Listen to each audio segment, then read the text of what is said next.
This is Ncaa, and you're listening to In My Humble Opinion on Rainbow Radio. On this evening, September 20th, 2016, electionprojection.com has shown Hillary Clinton's lead over Donald Trump dwindling down to 288 to 250, a mere 38-point lead, 19 electoral votes that could swing from Hillary's weak column to Donald Trump. And there are any two of a number of states that Trump could take and completely change what had been the projected outcome of this election. That's a very scary thought, which we're going to be discussing tonight, the implications for the LGBT community and specifically for the transgender community, but the implications go much wider than that. And right now, to anybody who thought Trump can't win, still not taking Trump seriously, at the moment, this is getting way too close for comfort. There's too much up for grabs. The one point that gives me some optimism, the one point that makes me think maybe this is just a short-term bump, Trump's coming off a really, really good week.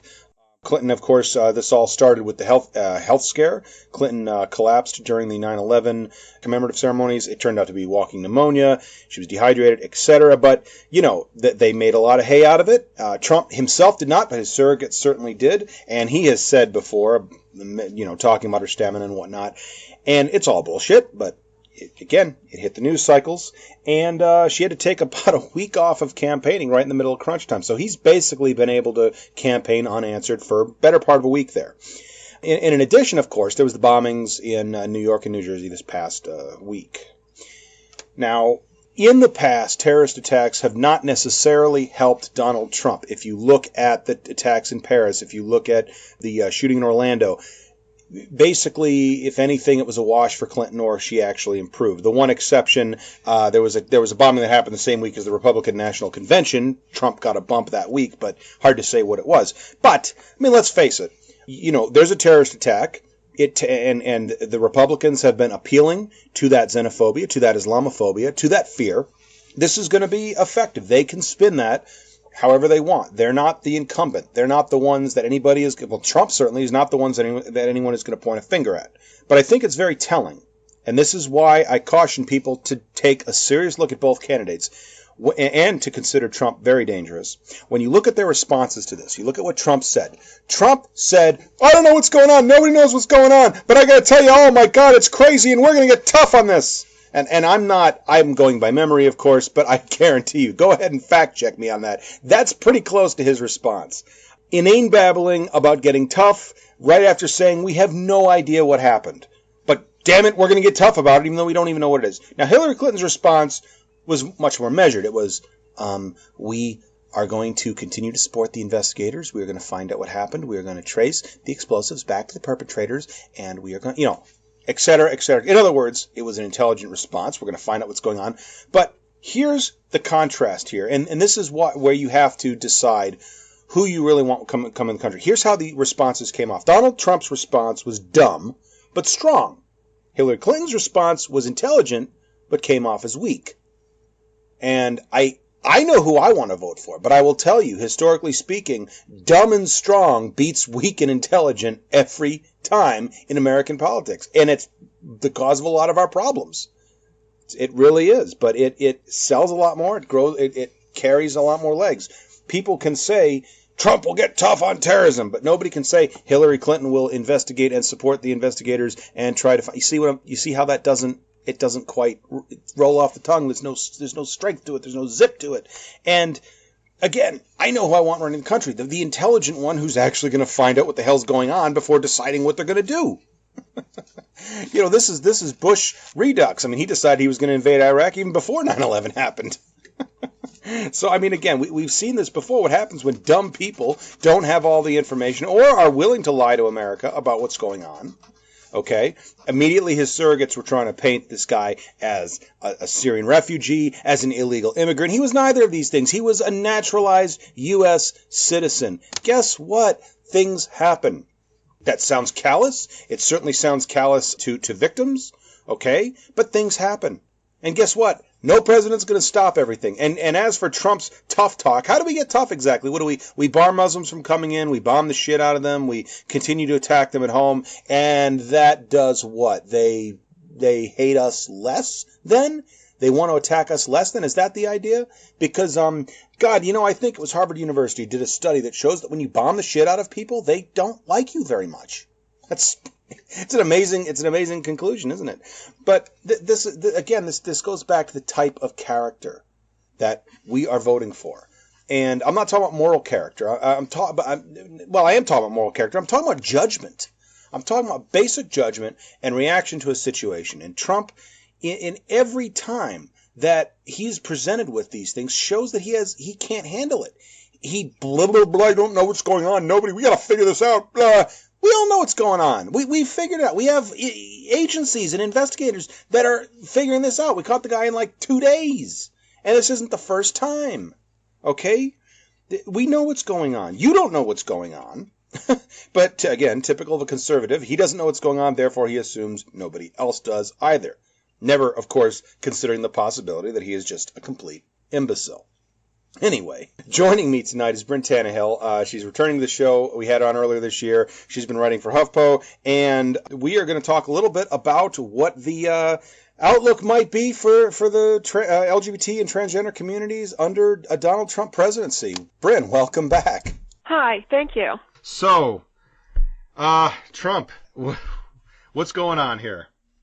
Well, if you want to understand what's going on in the polls, I recommend 538 blog with Nate Silver, but I can talk about what's going to happen to the transgender community. Yes, absolutely. Under Trump, and what's almost certainly going to happen, and then what some of the potential fallout would be. Right.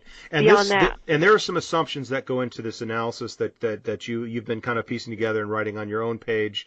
First of all, we're assuming Trump wins, but in particular, what's critical, and this is a point that I've tried to make with people, is that right now there's an opening on the Supreme Court. There is very likely in the next 8 years to be between 1 and 3 more openings between Ginsburg, Kennedy, and also Clarence Thomas has hinted that he might retire.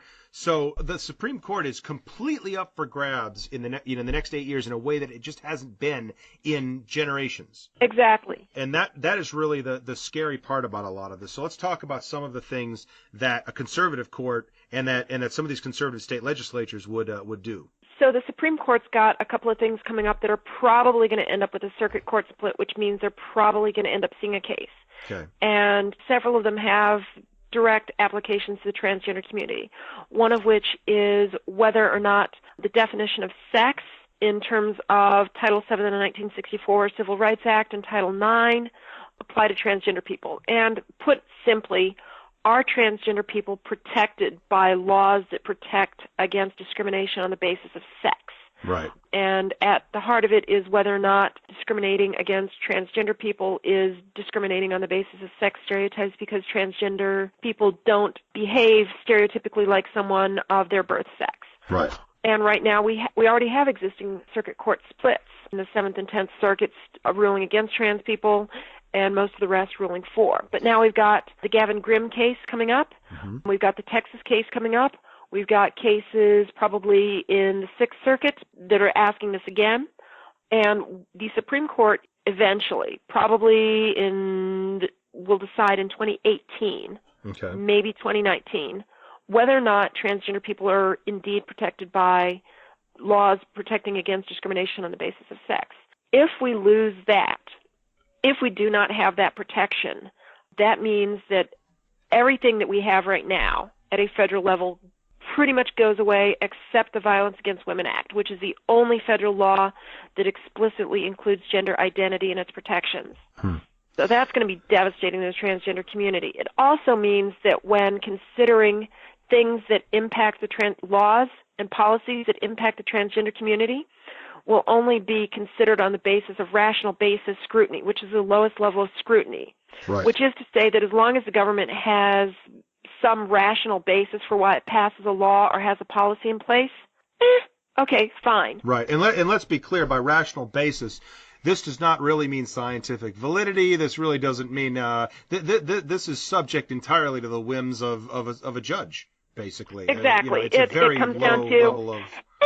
Is there any reason to think that this might be rational possibility reason that it could happen. Right. And of course it has, because of course cis people, certain cis people on the right, certain cisgender transphobes have taken it upon themselves to act in bad ways, showing, oh, look, protections for transgender people make bad things happen, even though no transgender person has perpetuated any of this. But what happens after that is that it becomes much, much easier to pass anti-transgender laws, Yes. laws that directly impact the transgender community, Right. as long as there is some excuse for doing it. Right. Well, and let's be clear, too, for those listening, and again, I harp on the Supreme Court all the time.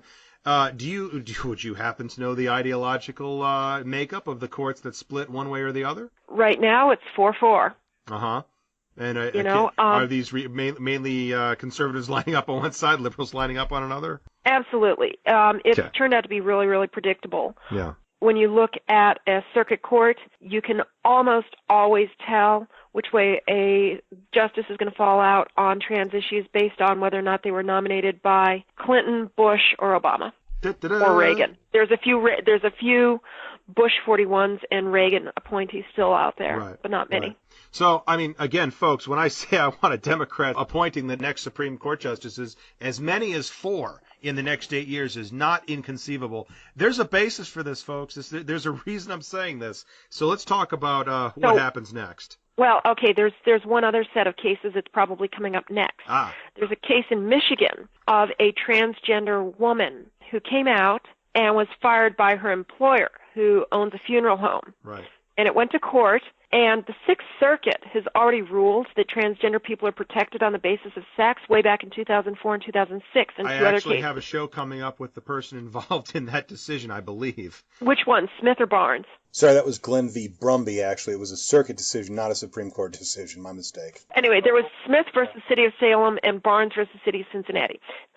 At the circuit court level, they've already ruled that transgender people are protected on the basis of sex. Right. In the Sixth Circuit. Well, this other court looked at it and said, no. The district judge in the Sixth Circuit said, no.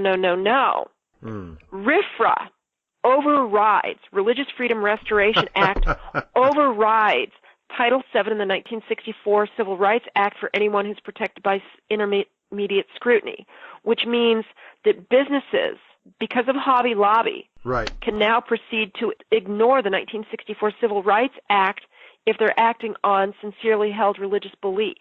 And if that holds up at the Sixth Circuit and we start seeing it pop up at other places, eventually, if the Supreme Court hears it and rules that RFRA overrides the Civil Rights Act for groups that are only at intermediate scrutiny, what ends up happening is that every NDO in every state and every city in America that protects LGBT people suddenly becomes a moot point. They become unenforceable. Yep. That means that the 28 or so states that protect lesbian, gay, bisexual, and transgender people, that goes away. That's done. It will tie the hands of progressives and people working for equality for generations. I mean, for a century. It would make it almost impossible, short of a constitutional amendment, which in these partisan times you're never going to be able to have.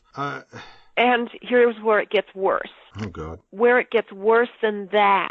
And by the way, a conservative Supreme Court based off of the Hobby Lobby ruling is very, very, very likely to rule that RFRA overrides the Civil Rights Act. Right. Because that was brought up during the oral arguments in the Hobby Lobby case. And Justice Ginsburg even discussed it and said something to the effect of, "I fear we ventured into a legal minefield." Right. She knew that just how bad this could go, where it would go. And the attorney for Hobby Lobby said, well, we'll sort out the cats and dogs later. Well, of course, because things were going their way, and they knew what they were going to get out of this. Right. Well, now I'm going to tell you how the RFRA gets even worse. Mm-hmm. So the way RFRA is explained is that enforcement has to be in the least restrictive manner possible on religious expression. Well, let's say you've got an employee who's homophobic, right, and he's going to try and express his religious beliefs that God hates fags in the workplace to a gay coworker. And the company goes, no, we have a corporate policy that says you can't do that. Right. And the guy's like, hey, religious freedom, goes to court. Court, and after a RFRA expansion that wipes out Title VII, there's a very, very high probability that the courts are going to turn around eventually, 6-8 years down the line, and say, you know what? Yes, the company has to be as expansive as possible in accommodating this person's religious beliefs. So what does that mean? Well, it means the person has to stop being gay or can't do anything that indicates they're gay or move them to a different division. Right. Or this employee is free to, well, he's free to harm the company. He is free to harm the company. That's the thing. What, weren't they against all these non-discrimination ordinances because they kept saying it was going to open the floodgates for lawsuits? It seems to me the opposite is going to be true. It seems to me who's really going to be... The employee who's being harassed and harangued at work is not going to have any recourse. And if the company says, look, sorry, we're going to have to ask you to move to Sacramento, sorry, that's the least restrictive way to accommodate this guy's wishes. Right.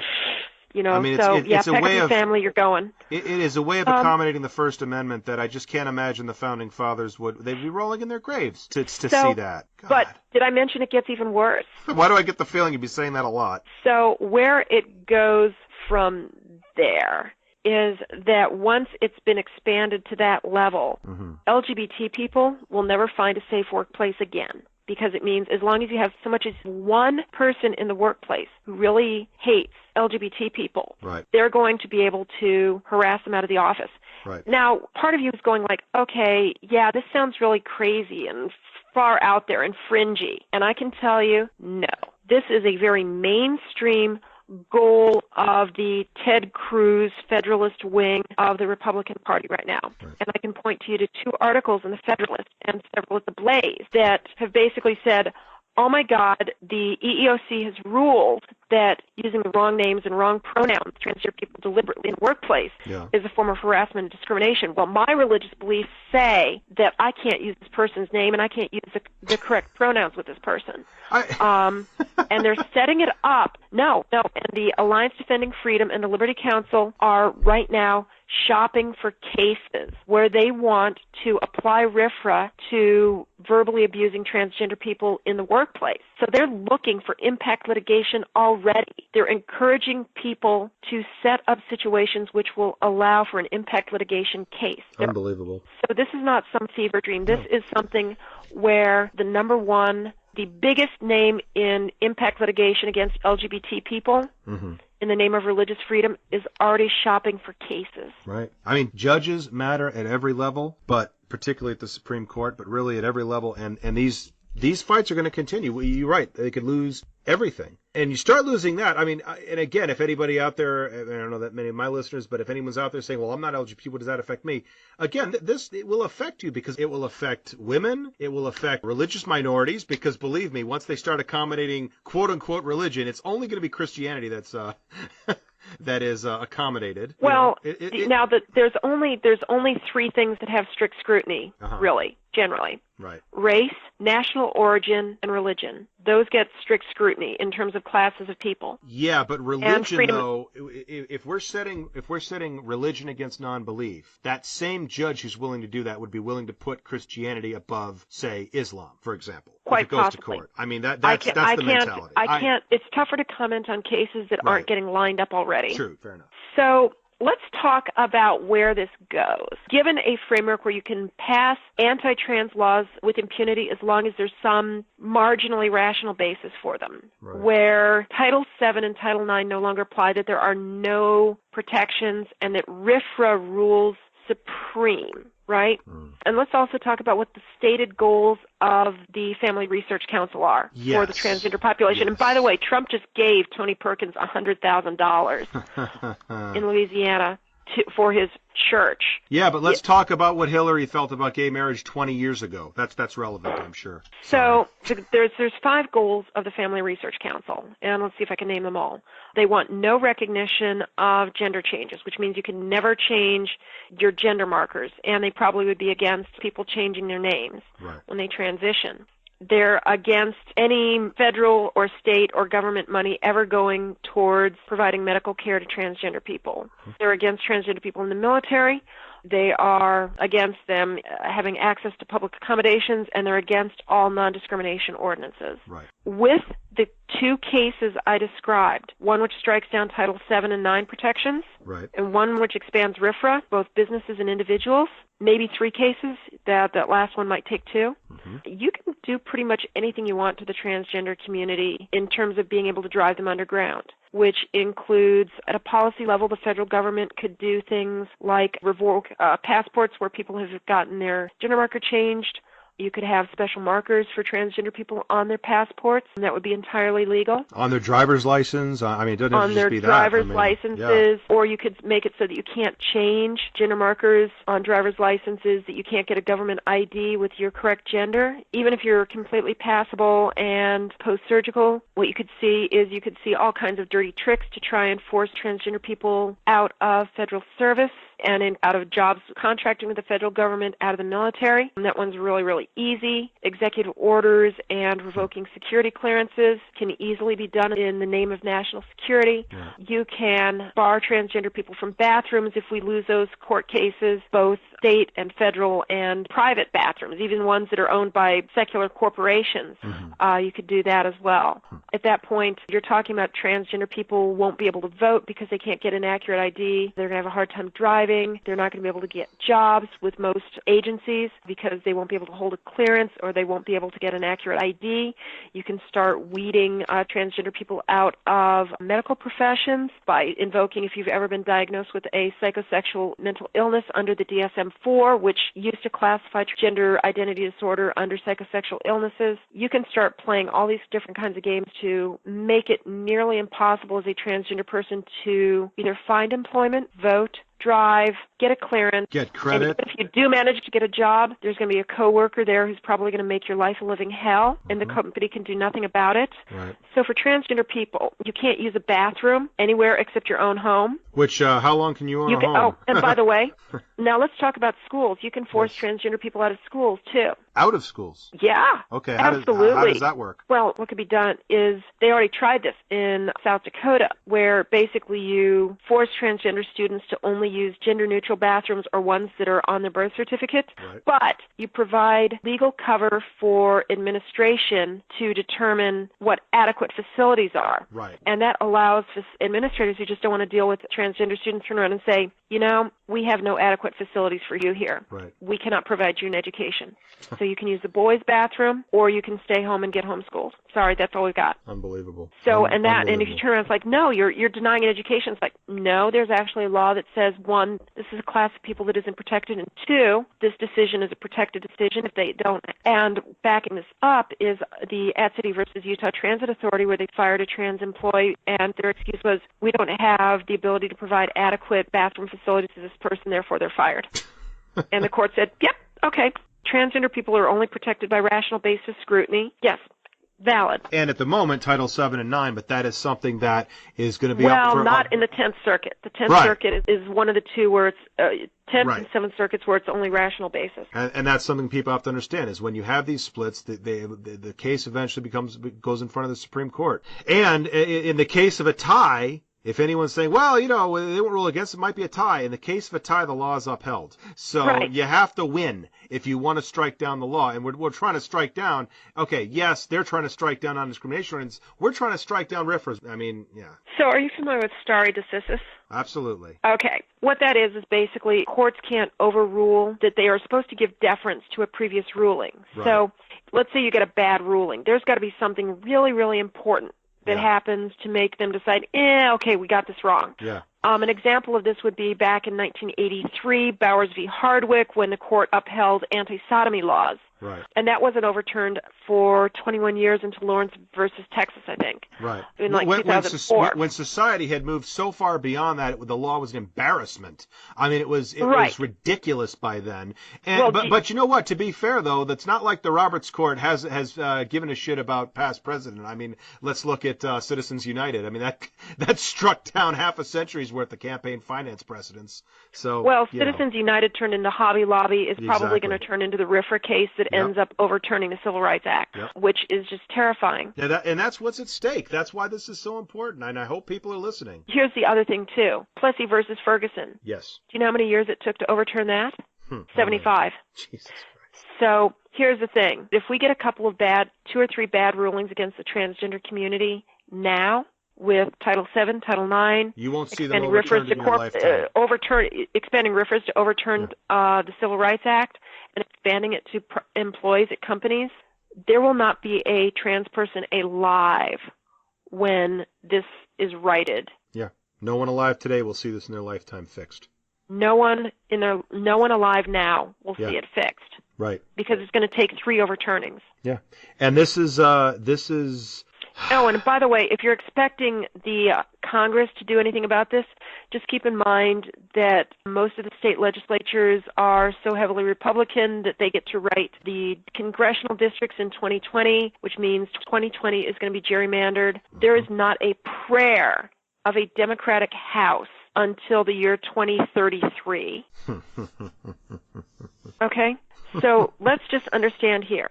Let's just put this. At a minimum, if we do not elect Hillary Clinton, because there's only 2 choices. It's either going to be Trump or Clinton. Thank you for realizing that. If we do not elect Hillary Clinton, the almost inevitable result is that transgender people will be second-class citizens and subject to humiliating laws designed to drive them into the closet or out of the country for a generation, minimum. At least. If we can't get something going in the legislature, it's going to be 2 to 3 generations. That's a terrifying thought. How bad is, and let's ask a question. How well is the transgender community doing right now, where we suffer from extreme poverty at 4 times the level of the general population, where our unemployment rate is double that of the general population? And now imagine what the unemployment rate would be if all of our protections got overturned and that people were allowed to harass us with impunity at work. Right. This would be a catastrophe of unimaginable proportions to the transgender community. So anybody that stops for a moment and says, well, there's no difference between Clinton and Trump, no. It's the difference between spending the rest of your natural life as a second-class or third-class or fifth-class citizen and being protected by law at a federal level. It's black and white. That's the choice. Yeah, it's that is what is on the table.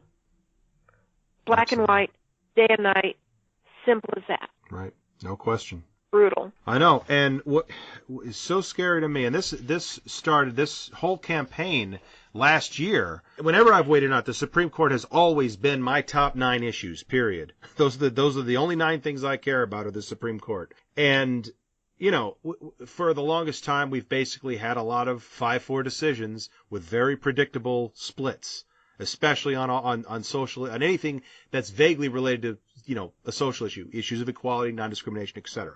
We have an opportunity where a president might be able to leave office with a 7-2 liberal majority, a 7-2 Democratic majority, and people out there are thinking that doesn't matter, and put that against a 7-2 conservative majority. What are you ever going to win? I mean, it's insane. Conservatives are doing a much better job at rallying around Trump. At the moment, yes. On the basis of he gets to pick Supreme Court justices. They know what's at stake. Right. Whereas progressives that are still, well, I can't vote for Clinton. What about Stein? It's burning or bust. It's like, okay, guys, Hillary is probably not a great candidate. She has a hard time relating. She's not particularly charismatic. She's an introvert by nature. She's a policy wonk. She'd be very, very good at it behind closed doors. Everything I've ever seen about her in the Senate says that she was collegial, engaging, and respected. Yep. I suspect that she would actually be able to get things done and be one of the smartest presidents we've had in terms of just sheer knowledge of policy, both foreign and domestic.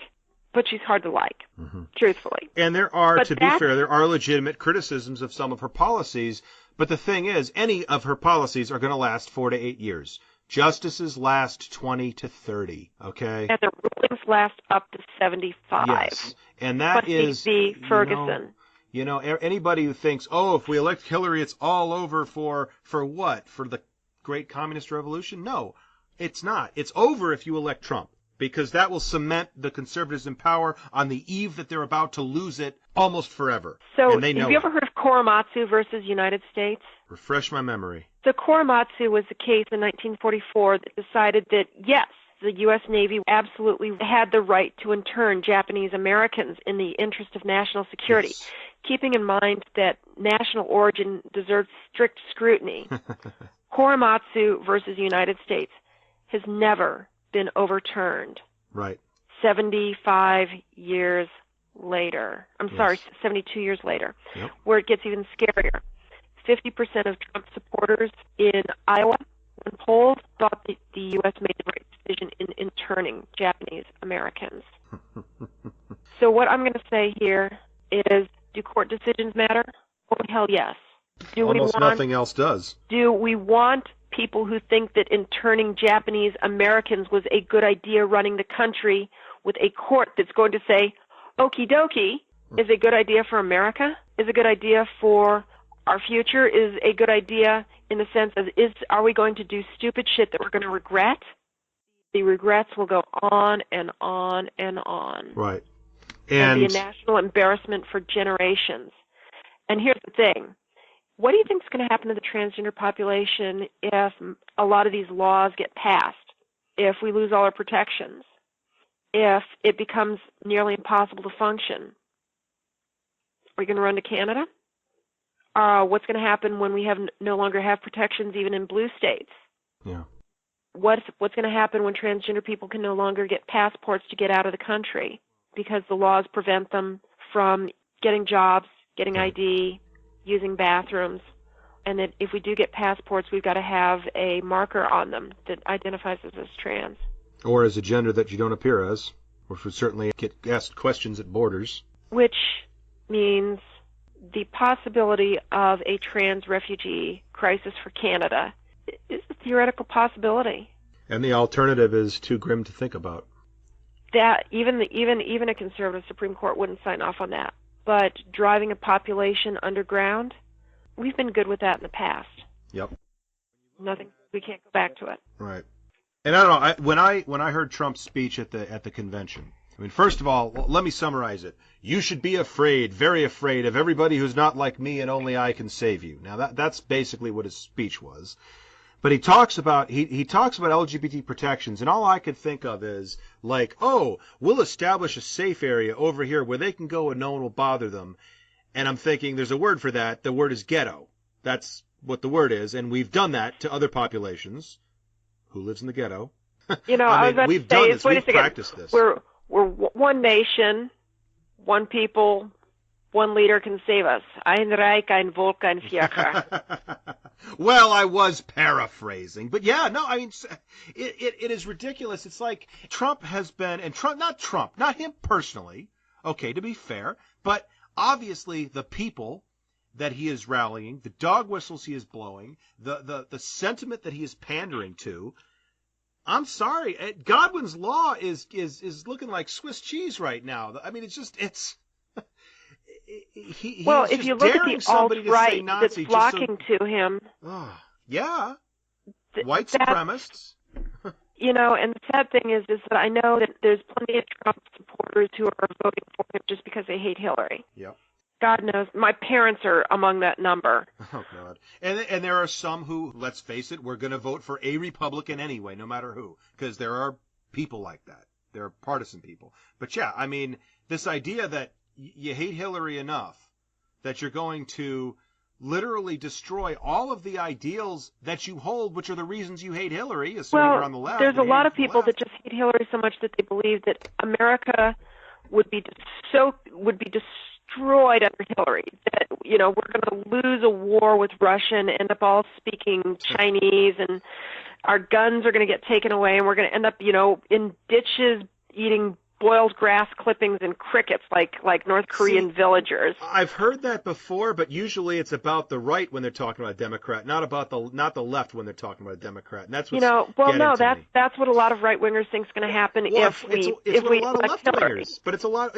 I'm hearing it more and more from liberals that are saying, "What about Jill Stein, Bernie or bust?" I'm hearing people who say that Clinton presidency from the left would end that way. And that's what's blowing my mind, is I'm no longer arguing only with the right about Clinton. And that's frustrating as hell. Ideologically, you can barely fit a nickel between Obama and Clinton. In terms of where their administrations would go, right, they would look very similar policy-wise. Yeah. Truthfully. And what's funny, what blows my mind, is that Obama has 58% approval right now. Right. That's one of the highest approval ratings for an American president finishing out the second term ever. Right. When you look at the ideological leanings and the party platforms and how their administrations would be run, right, the Clinton administration would look a lot like the Obama administration. Right. And when I voted for Obama, I knew that I was voting for a left-of-center, pragmatic moderate. I knew I wasn't voting for the crazy left-winger that the right made him out to be. And that some on the left, I think, were falling for or hoping for, and maybe were a little bit disappointed with. But again, it's been pretty good. I mean, you look at it, especially with the Republicans blocking them at every step. It's been pretty good. I mean, I don't understand what people's complaints are with Obama. Even on the right, I really don't understand it because, I mean, look at the economy. But everything's terrible somehow, and we got to make America great again. Apparently it was great when they owned slaves or something. I don't know. They can make America great for evangelicals who want to get rid of people they don't like again. There you go. Yeah. That's really who they can make it great for. Yes, a bright, shining, tranny-free America. If that's their goal, well, yeah, that's definitely, if that's their definition of making America great again, yes. Right. That's kind of within reach. Yeah. Now, for those of us who happen to be trans, it doesn't work out so well. We start looking, what is it? Do I have a 10-year passport? Do I have any, do I have a claim to, escape to any of the Commonwealth nations? Can I marry a Canadian? Mm-hmm. All of these start to be things on the table, which in all truth, I'm married to a Canadian already. So. Well, you know what? I tell you, I'm going to get season tickets for the Toronto Blue Jays and just be making trips 81 days a year over there with all my friends and coming back alone. Well, part of their citizenship test is you need to be able to sing "Oh Canada" in French. So, and the version that's in French is totally different than the English version. You can practice. You can practice. Well, no, I mean, but at that point, and the thing is, Trump may make everybody, including all our NATO allies, so hostile to us that, your hope is asylum at that point. But I mean, how absurd is that? That's, we're actually talking about that as a distinct possibility, and there's a very clear roadmap. They know what they're doing. They're working towards it right now, and they're gaining on that. And we have people talking about Hillary Clinton's emails, Hillary Clinton's pneumonia, Hillary Clinton's time at Walmart or this or that from 20 years ago. And I'm like, what? This is minutia, guys. Eyes on the prize. The Supreme Courts, the district courts, that is all that matters. Nothing else matters because everything else will eventually get to them. And it will either be upheld or overturned. What do you want it to be? And you can predict that based on the ideology and the party of the person appointing the judges. It's that Trump simple. has already promised to appoint judges recommended by the Heritage Foundation. I have made mention of that on air myself. Yes, absolutely. And people say, oh, well, he could elect it. No, he's already on record saying that. Trump has gone with the strategy of, I'm going to get elected on the backs of white evangelical Southern voters. That's the strategy. Those deplorable people. That's who he's going for. If he gets elected based off of the support from evangelicals and the moral majority and your crazy anti-LGBT groups rallying evangelicals to him, he owes them. If there's any prayer of a second term, he's got to pay them off. Absolutely. And let's all remember, if you don't think these issues are important to you or if they're not your number one issues, let's remember that the same people who are in bed with the evangelicals and everything else, if you're concerned about the economy, these are the same people that back unregulated industry. If you're concerned about the environment, these are the same people who are science deniers. These are the same people who doubt global warming, right along with evolution, by the way, if you're concerned about your public schooling. Oh, yeah, by the way, these are the same people that want to get rid of public schooling and the post office and everything else. So there's literally, there is no upside to this. There's nothing good at all coming out of any of these people, honestly. And this is what the Republicans have had, and it was splintering. It was splintering, but because we can't unite behind Clinton, because they should have let Sanders win. They should have had Sanders. I agree. I voted for Sanders. I would have loved Bernie Sanders. He didn't win. You can cry about it. You can complain about it. You can want to change the system. I want to change the system, but that's not going to happen because you voted for Jill Stein. It's not going to happen because you wrote Bernie in. God, we have an opportunity here, folks, and it's not going to go slightly one way or the other. It is going to go starkly in one direction or the opposite direction, and it's going to depend entirely on whether or not Clinton or Trump get elected. It's critically important. Yes, and Nate Silver. Okay, if you don't believe me, Nate Silver, the guru of 538, did a mathematical analysis of what's going to happen with the court depending on who we elect. And it doesn't just kind of shift a little to the right or shift a little to the left. It either goes hard right or it goes hard left, statistically. Yep.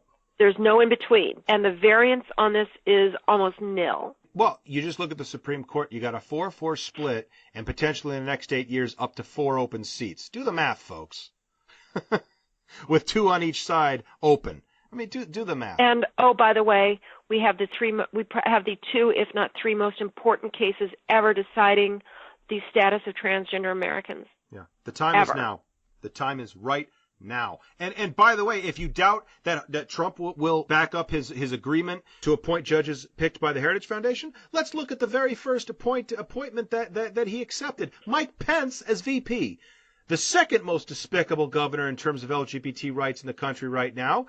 And let's talk about the most. Let's talk about the one who's actually going to die in this hill. Because to his credit, Pence, under pressure and, because follow the money, eventually did just give up on this. But so what's really funny about Mike Pence, most people don't know this, is that he was rated as the second or third most conservative member of the U.S. House pretty much his entire time there.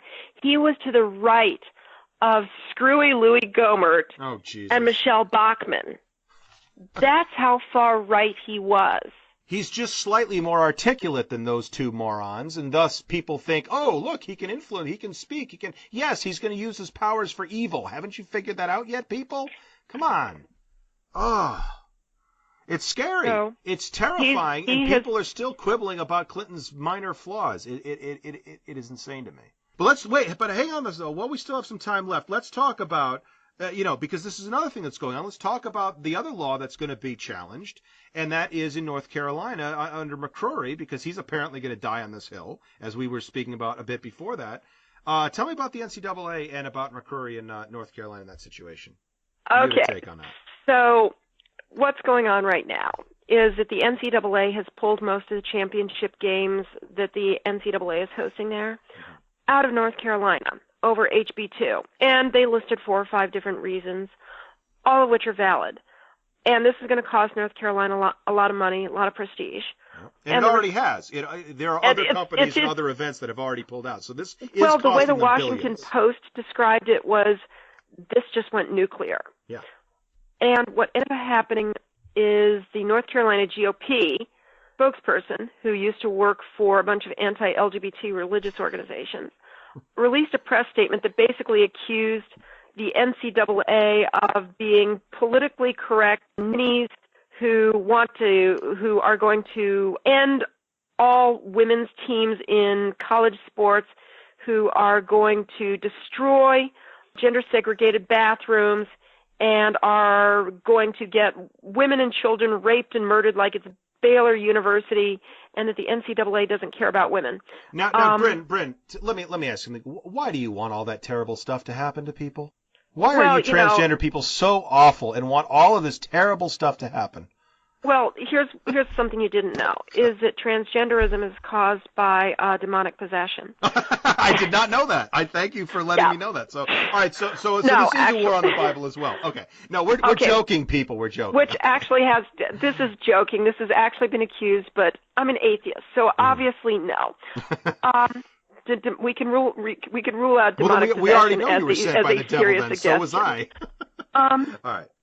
NCAA, McCrory. But what's really, really funny is that North Carolina legislators have been agreeing with this, that they've been going with, oh, the NCAA is going to, because they're backing us up, is going to now have people pretend to be transgender and all joining women's teams and destroying women's sports in college. And I'm like, wow, this is quite possibly the dumbest thing I've ever heard a politician ever say. Basically, the Federalist and North Carolina legislators and a lot of other conservative outlets have jumped onto this press release by the GOP that the NCAA is going to end up destroying women's sports because people are going to pretend to be transgender so that they can join women's teams. Right. And this is quite possibly one of the most stupid, ignorant things I've ever heard said about transgender people and athletes, ever. And I'll lay it out for you. Because NCAA has had a policy for transgender athletes since 2011, right? And have you noticed, like, transgender people pretending to be transgender and destroying women's sports in the past 5 years? Haven't seen it. Okay. Can you name a male-to-female transgender athlete competing in the NCAA off the top of your head? No. In fact, when you said that, I was kind of hoping Fallon Fox would fit in just so I could look clever, but no, not in the NCAA. No. So, okay. So, obviously, they've had this theoretical window of opportunity, but no one's been able to exploit it. Well, let's talk about why no one actually exploits this. Well, in order to compete as a woman, as a transgender person in an NCAA sport, you have to transition. So first, you have to undergo months and months of psychotherapy and convince a therapist you're transgender, right, before they send you to a doctor. Right. And then, because you probably don't have health care coverage, you're going to be paying for this out of pocket. So you're going to spend a bunch of money on a therapist. And then you got to go see a doctor. And then you got to convince the doctor, too, that you're transgender. And you're going to pay for the doctor visit and the hormones out of pocket. And the hormones, and then it's like a year, you've right? Got to, and then you have to take testosterone blockers and hormone for a year at a minimum. We're talking about estrogen, basically. Estrogen and a testosterone blocker like spironolactone. Right. Which is going to cause you to lose muscle mass. It's going to cause you to grow breasts. It's going to redistribute fat, so you're going to get fat padding on your hips. It's going to change your appearance. It's going to drive down your libido. It's going to have all of these significant effects, right? And you've got to do it for a year. That's going to permanently change your body, right? So after a year and a half and thousands of dollars and permanently changing your body, then maybe you could compete, join a women's team in the NCAA. So what are the odds that some male athlete is going to decide that all of this is worth it just to be a varsity athlete on a women's team? About the same as the odds that the right would let facts get in the way of a good narrative. You know, it's right up there with the odds that Nancy Reagan was going to spend her retirement, being a roadie for Metallica. Yeah, exactly. So this is, and then even then, after that year, even if somebody did that, they would have the same muscle mass and bone density as all the other women athletes. Right. At that point. And that's why they allow them to compete at that point after a year. Yeah. So, in other words, at that point, it's been determined that there's no competitive advantage after that point. So, in other words, one, this has been done for years and nobody's done it. Two, somebody would have to do some absolutely, excuse my language, but batshit crazy things to go through it. And three, even then if they went through all that expense and body changes that they probably wouldn't like very much, they still wouldn't have an advantage.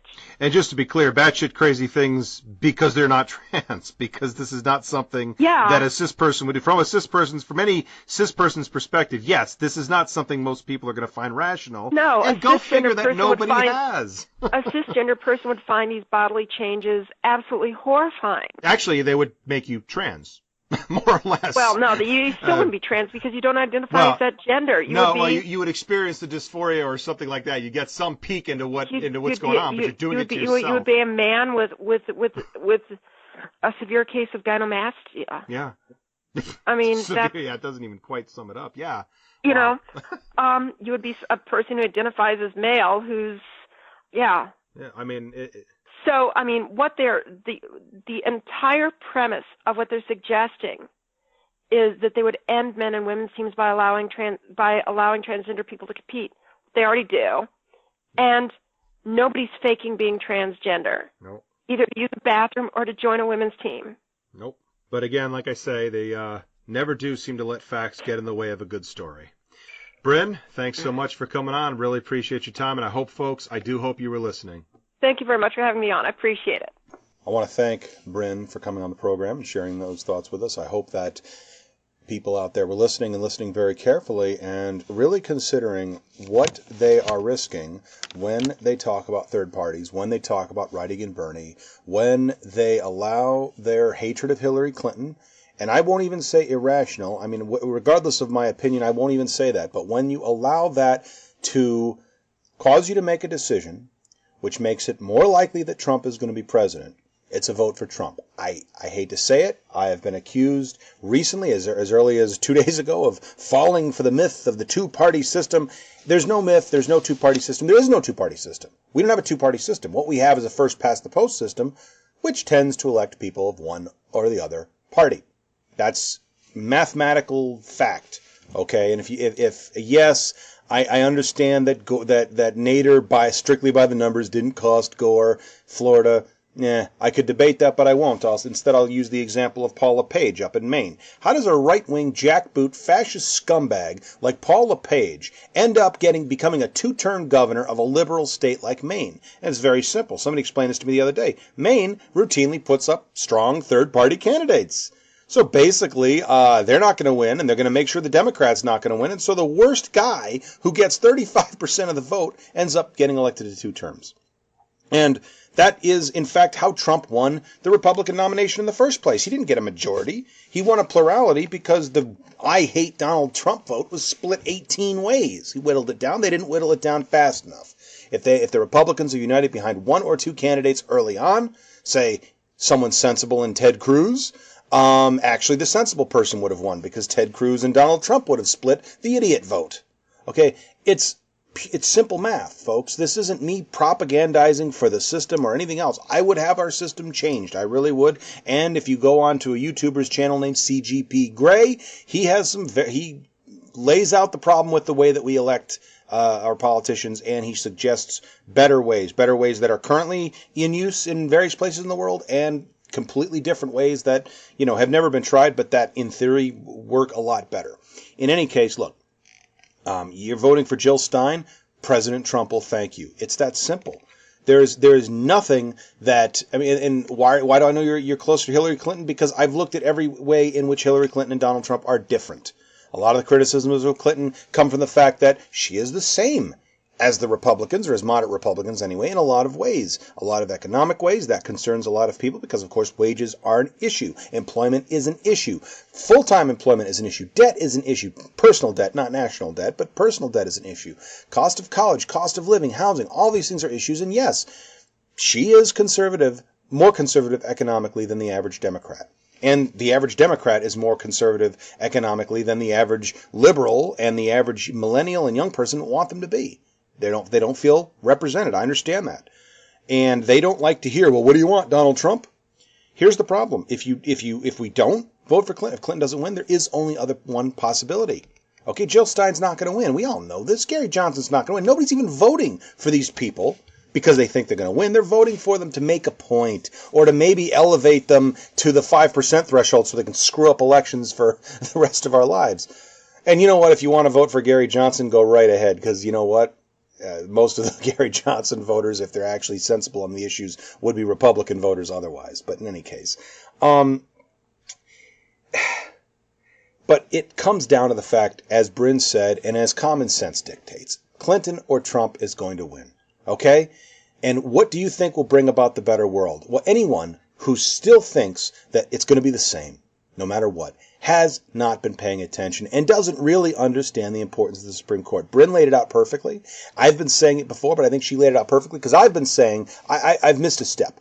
I point out that, yes, 4 to 8 years of presidential policies, which can be overturned by the next guy coming in. Okay, so by the way, they can completely dismantle all of the good that Obama has done. That won't take long, and they have the mandate to do it.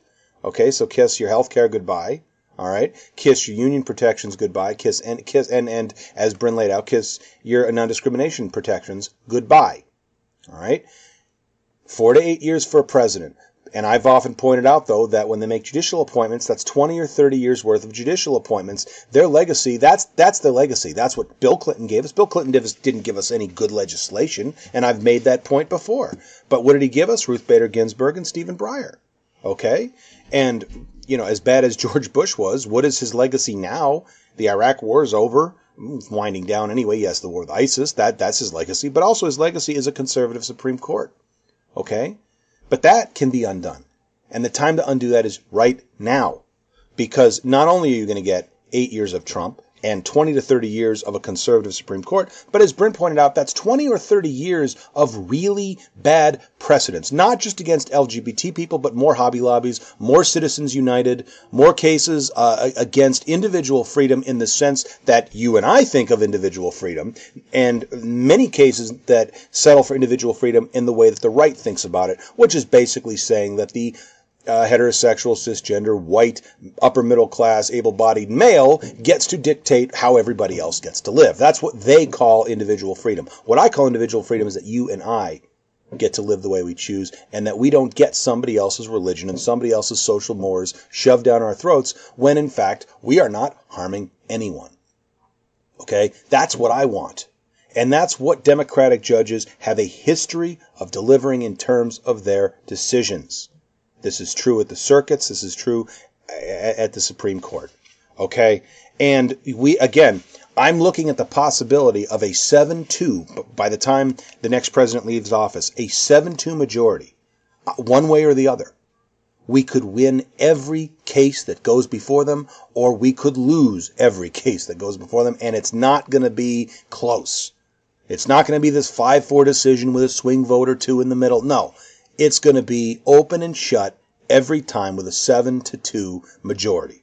Okay? That's what you're risking. And as she pointed out, fine, they're around for 20 or 30 years. How long do these precedents last? When these decisions are made, there are lousy precedents. Okay? And she pointed out about the issue of the Japanese internment. 75 years later, still not overturned. It took 75 years to overturn Plessy v. Ferguson. Okay? These things last for a long time. Short of a constitutional amendment, we're going to be stuck with Citizens United for a long time. We're going to be stuck with Hobby Lobby for a long time, and it can only be strengthened in exactly the way that she laid out. And this is not fringe paranoia. This is reality. And this is why I no longer can tolerate people talking about third candidates, people quibbling about Hillary Clinton's this or that. It is a stark choice. And really, the question is, it's not just who do you want for the next 4 years? Who do you think is qualified? Do you really think that Clinton deserves it? Trump deserves it? Bullshit.